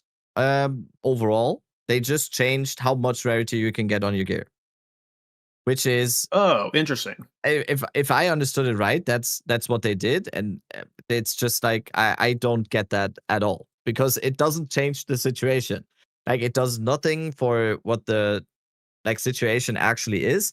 It just makes it even. It kind of even makes it more required now to get Rarity on your gear now because you need more Rarity on your gear now to hit the actual, like, it's not a breakpoint, obviously, but to actually hit what most people deem to be the needed Rarity, which is 150. I don't get that at all. I didn't even notice, or like I heard for the first time that they said they're gonna delete Rarity on gear in 0.5. 0.5. They wanted to do it this patch, but they didn't have a they didn't have a modifier repair ready for it, and they didn't want to just remove the mod pool, have to change like values and RNG rolls and stuff like that, and then add a new modifier later. So they are replacing Rarity with something else in the next patch. 0.5. Effectiveness. What's your I don't know, maybe we get light radius. We on this podcast we have shifted on the Rarity discussion. I think about six to 9 times so far. So what's the last? You guys pro Rarity, anti Rarity? I like Rarity. Rarity attached to difficulty, yes. Rarity on gear, no. Rarity affecting currency, no. Currency specifically, yes. Yeah. We're all essentially saying we want the POE1 Rarity, where like you have it's the quantity version. Like help you find uniques, not necessarily be absolutely mandatory to find divines and regular currency drops. Yes. That makes sense. Because right now it's basically you pretty much feel like you have to run it, or you're just not dropping divines, you're not dropping exalts really without it.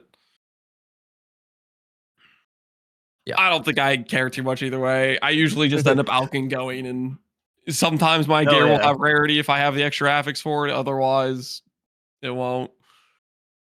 I mean, it's kind of the base take, because in the end, if you actually want to make currency, playing the game isn't like, that's not the solution.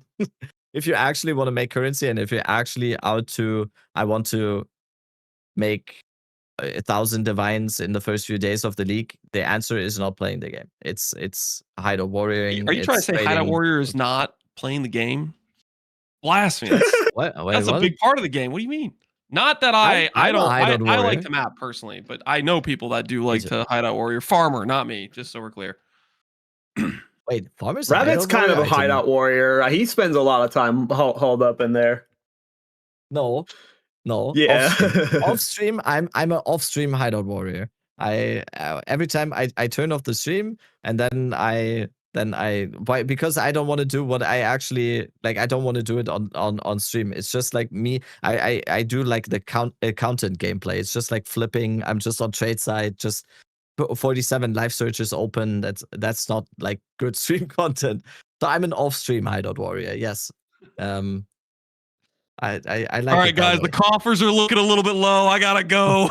I'll be back with more currency. Don't mind me. We're in a dire state financially speaking.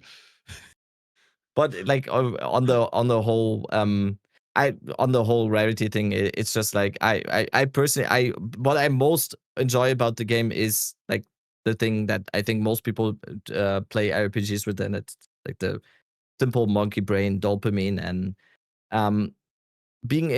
having it tied to Rarity that much, I think it just feels bad sometimes, and I'm not sure why they went with the approach of having it applied to currency, because I don't think it needed any fixing, because it worked so well the way it did in POE1, and also, for example, in the game that they clearly took a lot of inspiration from as well, which is Diablo 2. So yeah, I think I'm excited to see what it will look like in the future. It's just it is absolutely necessary to have 150% Rarity if you wanna have significant drops like that. If you don't care, that's fine. You're a better person than I am. So Miso, you have any thoughts on the Rarity stuff? I mean, the thing is, at the end of the day, the best way to farm gold money is, like you said, to be in the hideout, but also, like, even beyond that, just trials doesn't require any rarity, and it's probably the next best thing. So it's not like yeah, it's just if you enjoy doing maps, you kind of have to do rarity, which is what most people like doing. And my take on the rarity is, and again, being away, it was hard to see and hard to tell, but I think maybe it's like the cap gets lowered again from 150 down to like maybe 100 or 90 or something like that. That's what I'm guessing. Oh, you're thinking that they removed the breakpoint or whatever it is. Yeah. The diminishing turn point or whatever. I see. I mean, that would definitely help a bit. The forbidden two words, diminishing returns. Diminishing returns. Yeah, the two words that almost gave me a mental breakdown when the crypt video released. Peace. It's okay. We're almost past this point in the development process. Some general changes for the patch. One of the big ones is they are finally starting to adjust gem skill levels. Gem skill levels is something we've talked about a lot in depth on this podcast, Lance, and I'm curious your thoughts on it. You know, you can get up to 7 gem skill levels on weapons, on wands. With the sockets, you could get, like in this patch, so many. I believe the changes they are making it, amulets can only roll up to +1 now, and focus have been nerfed, I think was the other one. But just in general, what are your thoughts on gem skill levels? Was that in the patch notes or in the Q&A? I don't remember seeing patch notes where they said that the levels are being nerfed. I think they need only on amulet and focus specifically that it got changed. Okay. I mean, like, I am personally not a big fan of it being a pass-fail check for all spell builds. Basically, if your item doesn't have gem levels, it is worthless, and then if it does have gem levels, it passes, type of thing. So I'm hoping they can start giving us more like things we can go for besides just forcing the level up, because right now it's so tied. So overall, I'm probably positive on that sort of change of start removing some of these levels. It was definitely like coming from POE1 when I first saw those mods, like on the possible roll to have +5 on a wand. My first initial reaction is that they have to have had lowered the gem level scaling compared to what they are in POE1, because that mod made no sense compared to the other stats possible. And come to find out, the gem level scaling is pretty similar to POE1 / slightly better. And those mods are just ridiculous. So I'm hoping they come to the point of giving us some more diversity of ways to scale damage that isn't gem levels and try to dilute some of that power elsewhere. I know, like, for example, they said the tree's multiplicative with like your gear and stuff, and I don't really feel like that's the case at all. And I think the gem levels are a pretty stark example of that, of like, it's, if you don't have those gem levels, you don't do damage, and if you do have the gem levels, you do damage, and it doesn't really matter too much what's on your tree, because you get more % damage scaling from your like weapons and other gear slots anyways. The tree doesn't like multiply that, so I'm hoping they can maybe dilute some of that power into the tree and spread it around in terms of options for scaling.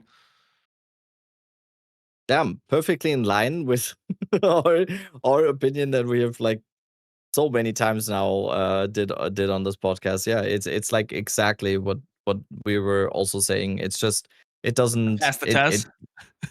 yeah, absolutely, for sure. This was No, this just makes the us feel test. better Not that we think like in line with I feel you. like that's. You know, I the feel like goat. it's like most the PoE. I don't think there's too many people I've met that are like, yeah, these gem levels make sense that it's this powerful for one stat. Especially on Also, weapons. like The big discussion we have is with weapons and especially martial weapons. Like having a +2 to +4 weapon skills is just it makes or breaks your campaign run. We're talking about like hour differences. Like we had alcohol on, and he said it best: the weapon in the campaign can change a fight from 1 second to 2 minutes, and all because of gem skill levels. That's not okay. yeah. And it has like so many other implications as well. It devalues a lot of the uniques, and we have so many like cool uniques in the game, but they are just immediately thrown out of any theory crafting for any build because any rare item is just going to be better just because it has like +4 to X or whatever. It devalues all the uniques like that. It makes it so that it is just very, very based. Or like especially campaign runs are very, very based on whether you get the plus levels or not. And it's just also, and I think the third thing is also it could be such a cool way to have it as a thing, as a stat on, for example, like actual T0 items. For it being like we have certain rings or certain amulets that have this +1 to all spell levels, and that actually being like a very, very rare and cool thing, and not just being like the standard baseline for every single gear piece, like or mostly weapons. Because at that point, it's like, yeah, if that is the baseline, why not just then it kind of loses any kind of value, right? Or like any kind of sense. Because if everything you want to use on a crossbow build just starts as +7 to projectile skills, it's kind of not even that exciting, as opposed to just you have more Why to is it choose even from, and then there? That's what happens when you have yeah, this stat exactly, that's like a pass fail check. It's you either have it and yeah. you use it, or you don't have it and that item doesn't exist to you. Yes. And at that point, it's just like, why is it even there? I said kind of the same thing on the podcast before the reveal stream about like delirium installment at POE2. It's like you if you're just like speaking from someone from a perspective, I know there's people out there who don't care about the efficiency, and that's totally fine. But speaking as someone who wants to do the most efficient maps when I'm playing the game and stuff, it was just like you have to instill whatever it is, like paranoia in most cases. But if that then becomes the new baseline, that I have to have delirium on every single map instilled for it to be like the baseline efficiency level, why is it, why even have it then? It's like I think it goes well, or this argument goes well for a lot of different things right now in PoE2, that there's some stuff where I just ask myself, why? I think And they'll change it. I think like I don't think there's much support for it in the community, and we're gonna keep saying every patch, yo, why is this the way it is? And like Delirium, right? The freaking meme guy on Reddit, you know, he went on a campaign and he got it done. So we just did, need dude. to do more of that. Maybe next time we go at the gem levels with the meme every day, and hey, maybe something happens, you know.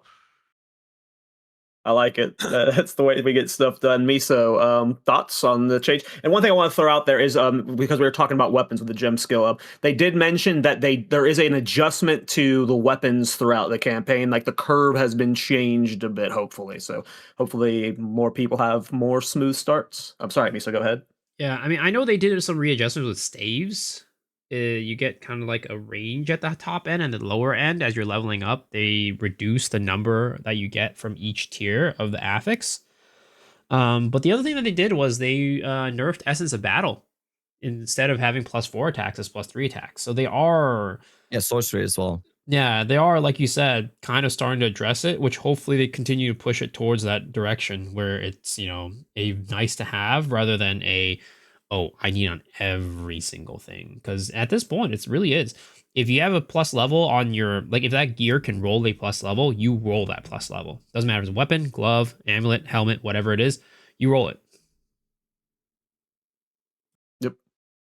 I don't think At they that were point, like, anticipating so many people wanting to push skills to level 40 and like that curve being so powerful, because there's just a lot of skills where you're pushing it as high as you can get, and the curve just doesn't taper off near hard enough.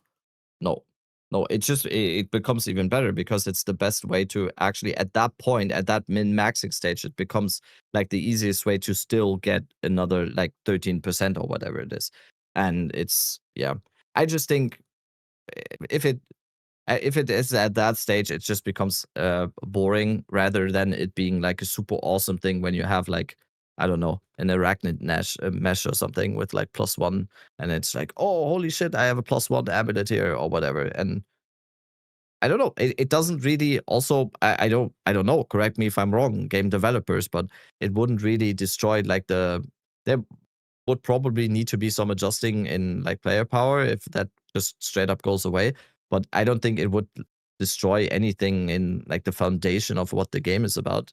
Like Jonathan said in an interview, for example, what he said on stuff like movement speed, because he used to say in an interview, I think it's quite a while ago now, that like changing the movement speed like that would basically, they would have to do everything from new, because they would have to code all the monsters new, because everything is on the baseline, or like tuned to the baseline of the movement speed that we have right now. So yeah, I think it just would just be positive overall for the game. Yeah. Things like that, of like, yeah, anything that's limiting to build craft, like Lance said, it's like it's a check mark and you have to make it or you don't, and then you fail. I want to talk to you about a few more things, Lance. I don't know what your thoughts are on the density change. That seemed to be one of the big talking points from the community. What are your thoughts on the density change? I'm definitely, I think, a minority opinion, at least from what I've seen with the feedback of people seeming to hate it. I'm looking at the density change, and it says it's a 0 scaling. Like the way that they put it, they said the monsters scale up from a tier 1 map to tier 15 40%, and they took away that scaling.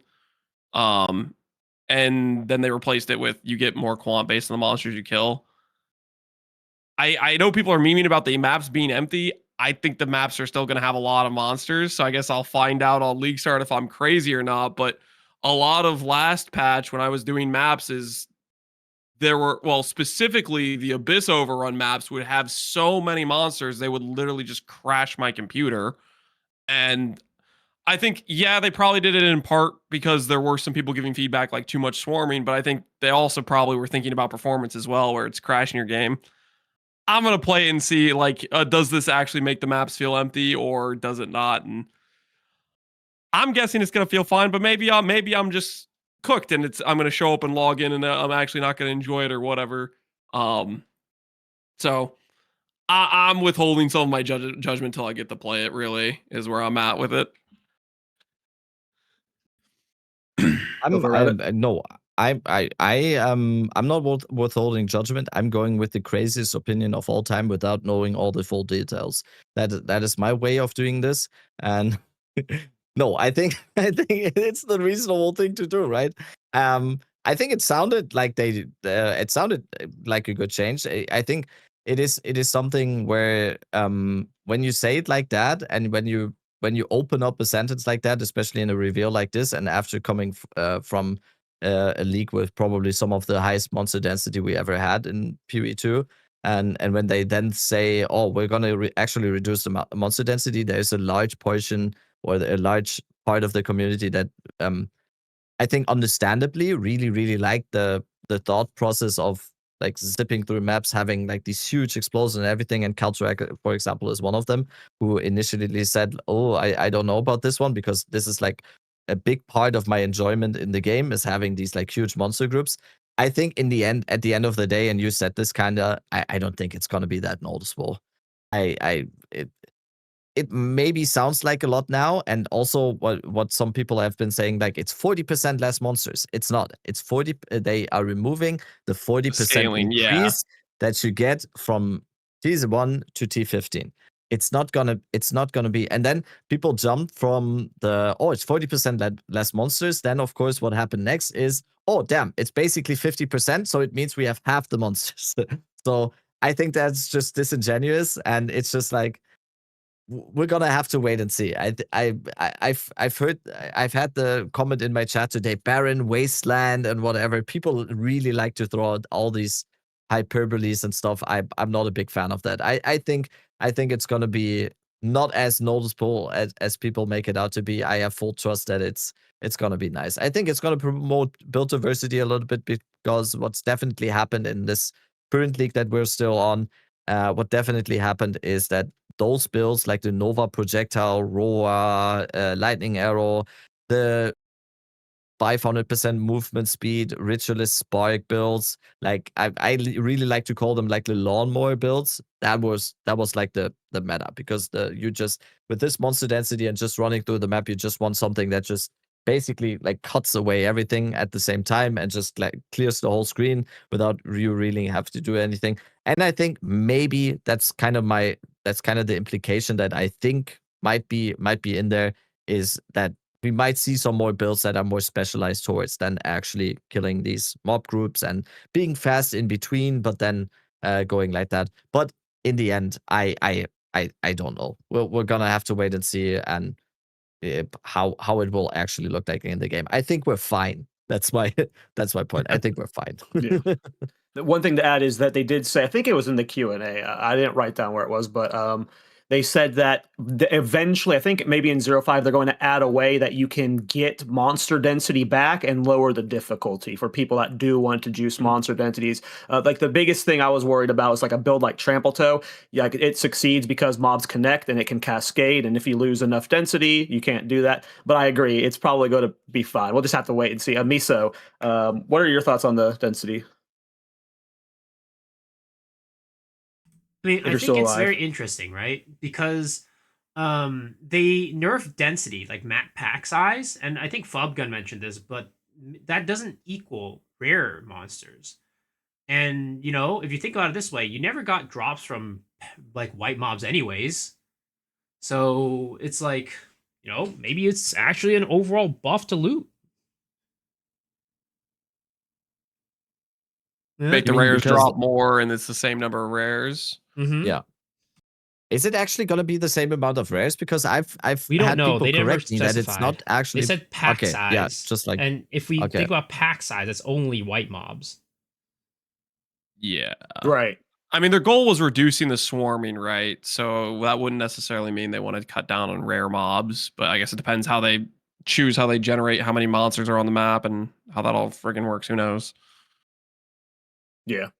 It's probably one of those examples of the community overreacting to something. It's hopefully we're not eating crow in a week. I mean, it might be shit too. Like it could be. It could be like next week we're going in there and it's just like it feels absolute shit, and then I'm the first one who's gonna say like this feels shit. So, but I don't like we just don't know. To me, on the surface level, it didn't sound like it's gonna destroy my enjoyment of actually killing monster packs. I think that is just like going a little bit too far. But it could, at the same time, it could feel like absolute dog. I don't know. Yeah, and that's kind of what Lance was saying as well. Like we have to see it. Gotta friggin' play it to find out. Yeah. I'm curious what your guys' thoughts are. Right. Yeah. What are your guys' thoughts on the anti-boss bursting mechanic? They were trying to, I guess what the goal with this is to stop like the things you do to set up boss kills. Like sometimes you'll like do like pre-dropping lightning rods or like things like that. Like you're like to try and stop slow down the pre-setup. They didn't really give much details into it, but essentially the bosses are going to take significantly less damage when you start the fight, and it will taper down to 0% over time. If they move, that will speed up the timer. This seems very like this. It almost feels like a bandage to the problem of bosses being one shot. I found the solution very weird. Is there anything like this in POE1, Lance, that I'm just not aware of? Okay, there is. They have this on, like, let's say Uber bosses, for example. They start out with a significant DR at the very first moment. of the fight versus if you wait 10 seconds or whatever, it tapers off. It's kind of one of those funny things where you'll see clips of people where they're saying my build does this much damage, and they showcase them one-shotting an Uber boss, but it's clearly the fight has been going on for, they waited, like, you know, they're somewhere else in the arena, like there's time it's to progress, because there's a very big difference between the boss spawning in and you one-shotting it, and the boss walking around and letting that DR fall off. I think like in POE1, the way it is with the Uber bosses is it feels fine. I know I've previously experienced a mechanic like this in Last Epoch, but in Last Epoch, it was an adaptive DR, which that I hated, where it was like, oh, your build does damage. Well, now it does damage like it didn't do damage. So I'm definitely more okay with the taper off. It's just a standard thing, but I don't think it fixes the issue, which is the damage scaling we have from, like, I think this just ties back to like gem levels and like some skills are just not balanced compared to other skills where their effectiveness or the amount of DPS you can do in a short time frame is just kind of crazy. Because a lot of things can scale to this point where we're just one-shotting bosses and the balance is just kind of like, I think, out of whack. And I think it's a band-aid solution. It pretty much is what it's doing. And I don't think it's even one that's going to stop the situation where we're still just erasing bosses. Do you think they thought when like POE2 first released that they thought that the pinnacle bosses are gonna be not killed in 0.5 seconds? Or because that it just seems like such an oversight to me, like this whole situation that we have right now, that everything is just down to either you have a build that kills Zesht in 0.5 seconds or it's basically not a build. Do you think they actually like thought that we're not going to get to that power to not be able this to might do be that, kind of harsh of me to say, but I think it comes down to they didn't have a lot of time in terms of testing late game scaling on things is what I think it comes down. I think they had a lot more time where they finely tuned and balanced campaign run and that sort of element of the game, and then they're like, people are going to want to end game, we need to put this together in a few months time, and maybe we'll take some of our ideas of stuff we had in POE1 that worked and just kind of throw it together and see how it goes. That's the feeling I get, like they really hadn't had time to fully assess and try to fine tune and balance. And obviously between 0.1 patch, 0.2 patch, 0.3 patch, there's clear outliers. Archmage, lightning rod, lightning spear, blood mage. There's clearly outliers that like, okay, yeah, this balance is way off. These things are doing multiple times the damage of the HP of the boss, you know. So I think it's just gonna like, it's gonna take time where they're gonna keep seeing outliers. They're gonna keep rebalancing, and you know, I'm hoping we get to the point where stuff is more like reasonable. Like I do like the idea of being able to make your character strong enough to like destroy a boss, but I don't like how quickly it happens, and it probably varies based on how what type of player you are and stuff where you're gonna fall in that line. But for me, it's way too much damage availability compared to the defenses the bosses have. It's just gonna keep on going like that until they actually, like, we're just gonna keep on getting nerfed and nerfed and nerfed and nerfed and nerfed, and then Yeah, I think it's gonna have a lot of rebalance patches. Yeah. To Lance's point, he said, like they said that I think they were going to release 0.1 originally with no endgame, and then they pivoted away from that, and they threw the endgame together in a few months before launch, I think is what the quote is. So like, it was very like they probably had no endgame balance, and it has been hard for them to rein some of these outliers in. That's for sure. And you just get to max damage way too easily. Yeah, and then in 0.3, they cut boss damage in half. We used to have like 32 to 40 million boss life, and they cut it in half, which was crazy. Yeah, they just got rid of the top tier. So it's like, oh, now they're even easier to one shot. Yeah. Miso, thoughts?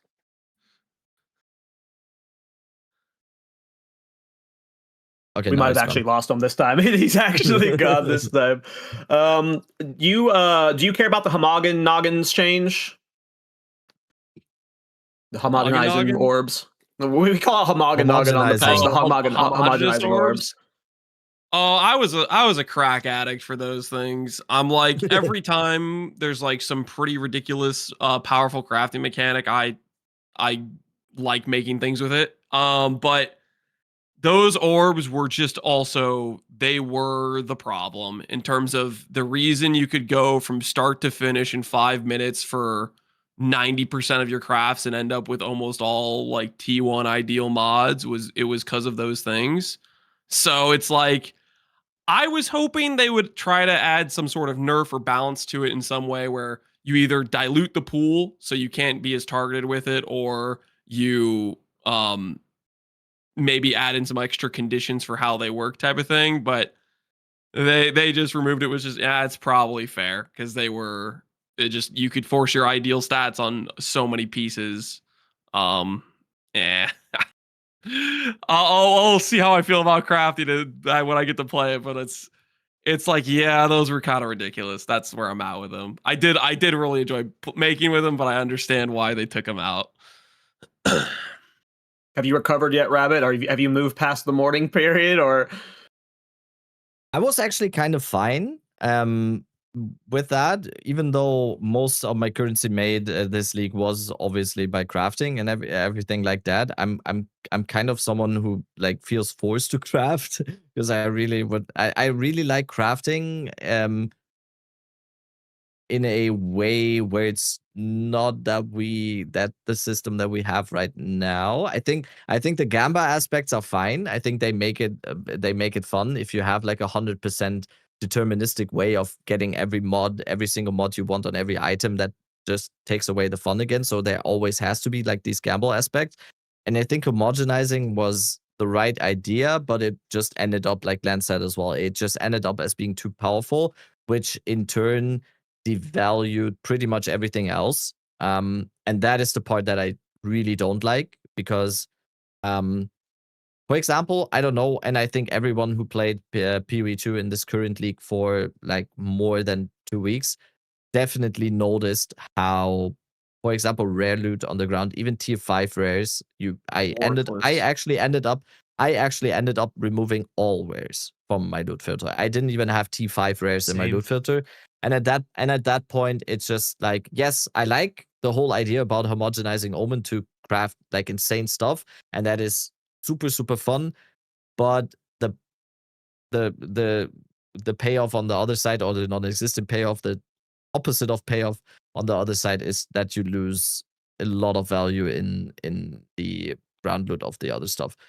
I'm kind of surprised they just deleted it outright. I kind of expected them to just go like, oh, maybe it's just gonna be up to a certain eye level of modifiers or something, or at least have like some sort of substitution for it. Just deleting it outright, I'm a little bit scared that crafting is actually kind of annihilated a little bit now in the next league, and we just go back to chaos slamming into whittles without having double annuls and stuff. That just sounds like pure despair for me again. So I just they're think getting rid of they're getting rid of also like how often the abyss stuff shows up too, right? So it's on top of like removing homogenize, they're also reducing the amount of like abyss crafting materials you have. So it's like, and most of the power was coming from the homogenization. So it's like, what do we have left? I think I'm more optimistic about this in that they obviously have Abyss as a map mechanic now. People are going to be able to target the mechanic. You're going to be I think there is a non-zero chance that Abyss is easier to target farm, let's say an Omen of Light, with it being something you can invest into, whereas previously you could not invest into like a tree to support it. But aside from that, although homogeneous Omen was the backbone of forcing a lot of the crafts, there are a ton of crafts that are still really way more doable with perfect augments, perfect regals, perfect transmutes, the essences that could force a lot of your suffixes. Like, I don't think it's like obliterate. I think there's still a lot of crafts where you can force in certain things and have a consistent, reliable craft. Like a good example would be like boots. Boots are a keystone item for every build to get your boots that have good movement speed, socketed effect, and some res. And like the way I'm looking at this is I see the scenario where you still have Essence of Hysteria forces movement speed. You can still force, like let's say you start out with T1 life, and then you regal on a suffix, and you do Essence of Hysteria plus the other thing that makes it so it can't remove the prefix, forces on movement speed. You force on a suffix that you can then replace with, like, let's say Essence of Horror. Then you could go for a perfect, let's say Exalt, and then you could go for an Abyssal suffix, and that gives you still like a 5-stat item that's pretty good. No Omen of homogenizing need. Like that's kind of off the top of my head, not really thinking about it. There's probably a better approach than that. But the point I'm trying to make is there's still a lot of support with the essences and the other currencies that we're still going to be able to make pretty good items, but we're lacking kind of that like forcible final 5th or 6th step is what homogenizing really was like critical for.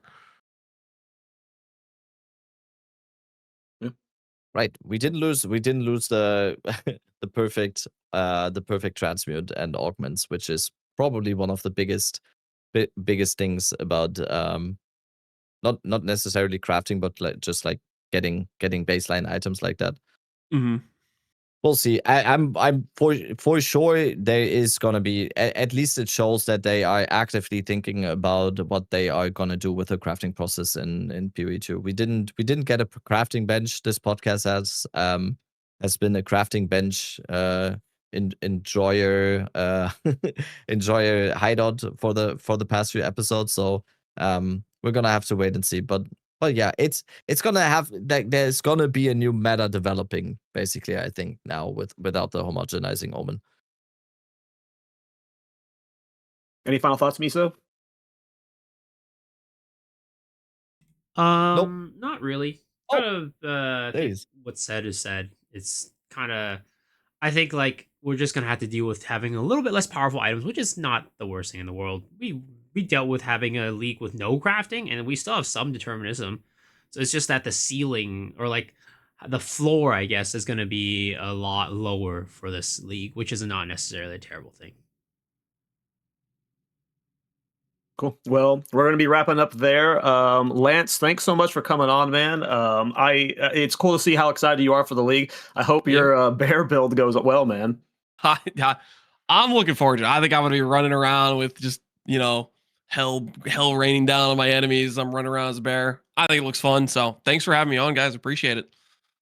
You have any shout outs, like plug your channel, plug what you're going to be doing and stuff? Yeah, you guys, I am going to be on YouTube Cavalance9, Twitch Cavalance9, and I'm now on Mobilytics for my build. I'll be updating the guide there, so some fun stuff. So, yeah. That's why he came on now, guys. That's why he came on now on the Mobilytics podcast, because he's now a Mobilytics creator, right? Yeah. And we didn't even talk about energy shield or cheese. Why would we talk about that? That's not related to me at all. Oh yeah, other lands. Fuck. But yeah. Thank you so much for Go ahead, coming Rabbit. on. Yeah. Dead Rabbit. On no. Why am I waving? Wait. I don't know. What do I do with my hands now? No. I stream Path of Exile 2 on Twitch, and I'm gonna do a cosplay for this league launch. We had a sub goal on my last league launch for me to do a sexy cosplay. So I have to do a sexy cosplay now on league launch, and I'm already regretting it a little bit. But if you want to see that, and you can tune into my stream on the league launch, it's gonna be fun. Not for me. Are you doing another one of the sub goals? No. I did it once. Now, you mean like subathon type thing? I did it once. I don't know. I don't know what they're called. No, I did it once last league because I grew so rapidly, because I went from like 200 from like 60 viewers to 400 all of a sudden, and then I decided to maybe just do like a subathon type of event because it was so hype and everything. But I feel like you shouldn't overdo these. I think maybe the next one, maybe if it launches actually in 2026 or 2027, maybe then. But nah, one is enough for now. I think you shouldn't overdo the. Everyone was so gracious. No, not gracious. Generous. I'll stop here. Generous. Yeah. There we go. Everyone was so generous and stuff. No, I'm not doing it. I'm giving back now, which is me shirtless on Friday. Because I guess that's my version of giving back. Apparently. Yeah. Okay. Can we stop? Miso. I wish I could have participated more. Unfortunately, I'm dying / dead because of my trip and also being sick, I guess. Really last minute. I wish I could have participated more, but overall excited for the league. Twitch.tv/MisoXhiro, YouTube MisoXhiro. I'll be making more content now that I'm back from Japan. Get some rest, Cool, man. man. Get some rest. Thank you. Yeah, my shout out is definitely towards Miso for being just an absolute beast the last month, putting on the show for us while he was in Japan. And then, yeah, he got really sick right before we went live here. We almost had to cancel. So my shout outs to Miso. We'll be live this Wednesday with another episode with Darth Microtransactions. So if you are looking for something to watch a few days before the league launch, come hang out. Just keep in mind, guys, this is the holiday season. It's a time to spread joy and cheer. Be happy. Call your parents. Tell them you love them. This is the time to just spread that love and joy out there. Bye. Peace.